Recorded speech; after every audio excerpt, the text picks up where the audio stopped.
कुछ लोग ये बात जानना चाह रहे हैं कि आखिर कल ईरान ने इजराइल के ऊपर हमला क्यों नहीं किया।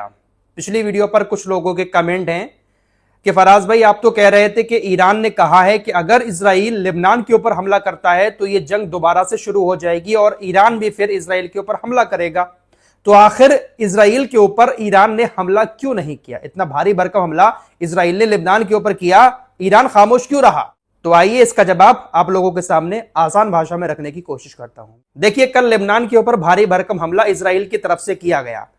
पलटवार करने के लिए ईरान ने अपनी मिसाइलें तान दी थी, बस ट्रिगर दबने ही वाला था कि बीच में पाकिस्तान आ गया। पाकिस्तान बिचौलिया बना हुआ है इस वक्त। पाकिस्तान ने ईरान को हमला करने से रोक लिया। ईरान के उपराष्ट्रपति की तरफ से यह जानकारी दी गई है कि लेबनान के ऊपर जब इजराइल ने हमला किया तो उसका पलटवार करने के लिए ईरान ने भी अपनी मिसाइलों को तैयार कर लिया था, लेकिन बीच में पाकिस्तान आ गया और उसने रोक लिया और कहा कि संयम बरतिए, अमेरिका इजराइल को रोक लेगा, अमेरिका इजराइल को रोकेगा, दोबारा लेबनान के ऊपर इजराइल हमला नहीं करेगा। पाकिस्तान ने इस बात की गारंटी ईरान से ली, जिसके बाद ईरान ने अपनी मिसाइलों को फिर से रोक लिया।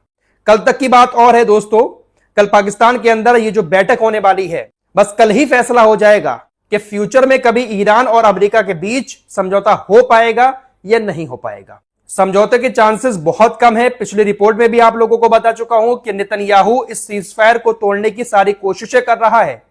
भले ही कल ईरान ने हमला ना किया हो, लेकिन आज फिर इजराइल की तरफ से लेबनान के ऊपर हमले की चेतावनी जारी कर दी गई है। एक एरिया को पूरी तरह से खाली करने का आदेश दे दिया गया है।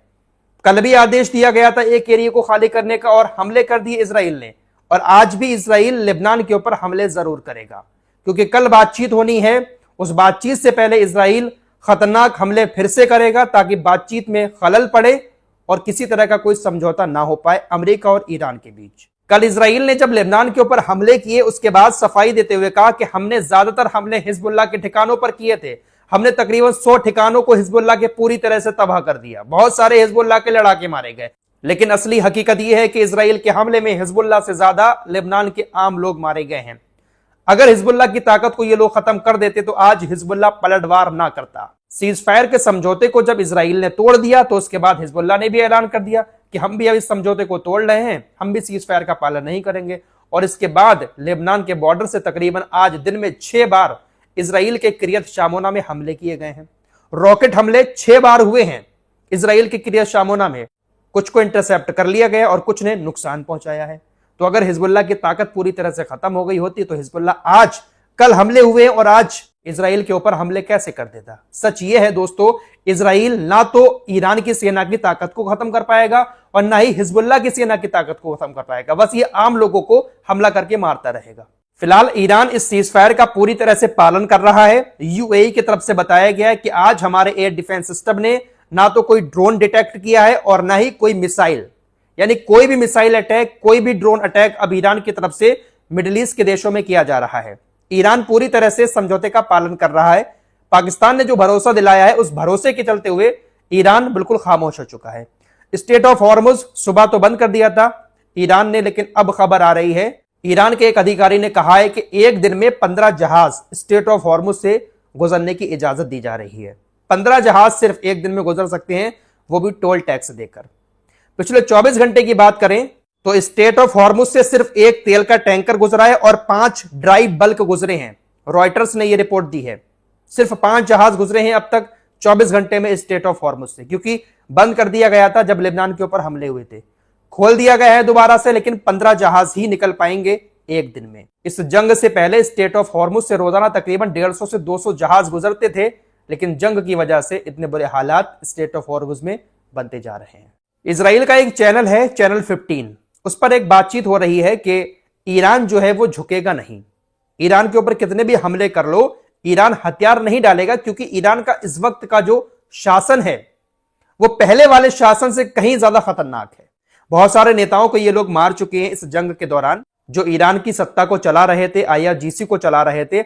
अब उन नेताओं की जगह दूसरे लोग आ चुके हैं। तो इजराइल के चैनल 15 पर यही बात हो रही है कि अब जो नए लोग आए हैं शासन में, वो पहले वालों से ज्यादा कट्टर है, इनको झुकाया नहीं जा सकता। वाकई में दोस्तों, ईरान को झुका पाना बहुत मुश्किल है। ईरान के ऊपर हमले इतने ज्यादा हुए हैं जितना हम आप लोग सोच भी नहीं सकते। अमेरिकी सेंटकॉम की तरफ से आज जानकारी दी गई है कि हमने समुद्र से सिर्फ 13,000 ठिकानों पर हमले किए हैं। ईरानी सेना के ठिकानों पर 13,000 हमले सिर्फ सेंटकॉम बता रहा है। अब हवाई हमले कितने हुए हैं, अरबी देशों के एयर स्पेस से कितने आए हैं, हजारों हमले हुए हैं ईरान के ऊपर, लेकिन ईरान फिर भी झुका नहीं है। ईरान की सेना की ताकत अभी उतनी कम नहीं हुई है जितना अमेरिका और इजराइल को लग रहा है। अगर पाकिस्तान के अंदर समझौता नहीं हो पाता है तो फिर से दोबारा से जंग शुरू होगी और ईरान जिस तरह से लड़ रहा था उसी तरह से लड़ता रहेगा। मुझे यहां पर एक बार फिर से पाकिस्तान के ऊपर तरस आ रहा है। यार बिचौलिया बन क्यों गया है पाकिस्तान, जब कोई इसकी बात मान ही नहीं रहा है। क्या आपको लगता है कि पाकिस्तान की बात अमेरिका और इजराइल मानते होंगे? दो लोगों के बीच जब लड़ाई होती है तो समझौता वो शख्स कराता है जो उन दोनों लोगों से बड़ा होता है, जिसकी बात को हर कोई मानता है। लेकिन पाकिस्तान तो खुद अमेरिका के इशारों पर चल रहा है, तो पाकिस्तान अमेरिका को समझा सकता है? क्या पाकिस्तान के अंदर इतनी हिम्मत है कि वो इजराइल के प्रधानमंत्री नेतन्याहू को यह कह सके कि लेबनान के ऊपर हमले मत करो? पाकिस्तान किस बेस पर नेतन्याहू को धमकी देगा? ना पाकिस्तान का कोई पैसे का मामला है कि पाकिस्तान प्रतिबंध लगा दे इजराइल के ऊपर, ना ही ऐसा है कि पाकिस्तानी सेना इजराइल के ऊपर हमला कर देगी इसलिए नेतन्याहू डरकर लेबनान के ऊपर हमले ना करे। बिचौलिया ही गलत बनाया गया है। पाकिस्तान की बात बेचारा ईरान तो मान रहा है, लेकिन अमेरिका इजराइल कैसे मान लेंगे? दोस्तों, इजराइल की तरफ से एक तरफ दावा किया जा रहा है कि कल हमने जो लेबनान के ऊपर हमला किया था उसमें बहुत सारे हिजबुल्लाह के लड़ाके मारे गए, जबकि हिजबुल्लाह की तरफ से ये 8 फोटो जारी किए गए हैं कि हमारे पास इतने ही कमांडर मारे गए हैं, हमारे 8 लड़ाके मारे गए, और ये भी तब मारे गए हैं जब कुछ और मारे हुए लोगों को दफनाने के लिए कब्रिस्तान जाया जा रहा था, तभी इजराइल ने जनाजे पर हमला कर दिया। पिछली रिपोर्ट में आपको फोटो दिखाया था, कब्रिस्तान में हमला किया था, तो उसी जनाजे में ये लोग भी मौजूद थे, वहीं पर इनकी भी मौत हो गई। अब जरा यूएई का भी ढोंग आपको यहां पर दिखा देता हूं। इस पूरी जंग के दौरान यूएई ने लगातार इजराइल की मदद की है, अमेरिका की मदद की है। अब लेबनान के ऊपर जो हमला किया है इजराइल ने, उसको लेकर यूएई की तरफ से निंदा की गई और कहा है कि क्षेत्र में शांति बनाकर रखें। कितने ढोंगी लोग हैं यार, ये समझ नहीं आता है।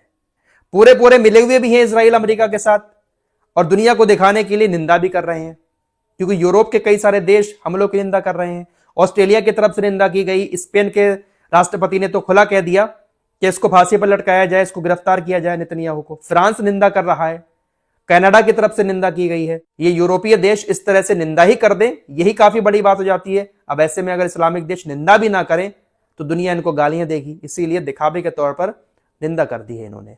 यूनाइटेड नेशंस ने भी निंदा की है कि लेबनान के ऊपर हमले किए हैं। 3-4 साल पहले हमें ऐसा लगता था कि बड़ी बड़ी संस्थाएं हैं दुनिया के अंदर, यूनाइटेड नेशंस का जब नाम सुनते थे कि आज वहां पर ऐसा बिल पास हुआ, आज ये प्रस्ताव पास हुआ, हमें लगता था कि कोई पावर है दुनिया के अंदर जो किसी भी देश के ऊपर एक्शन ले सकती है। लेकिन 2-2.5 साल में सबकी पोल खुल गई है।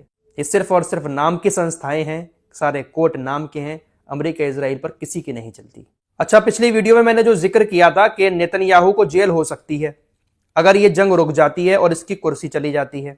अब इसी मामले से जुड़ी अभी अभी एक खबर भी आ गई।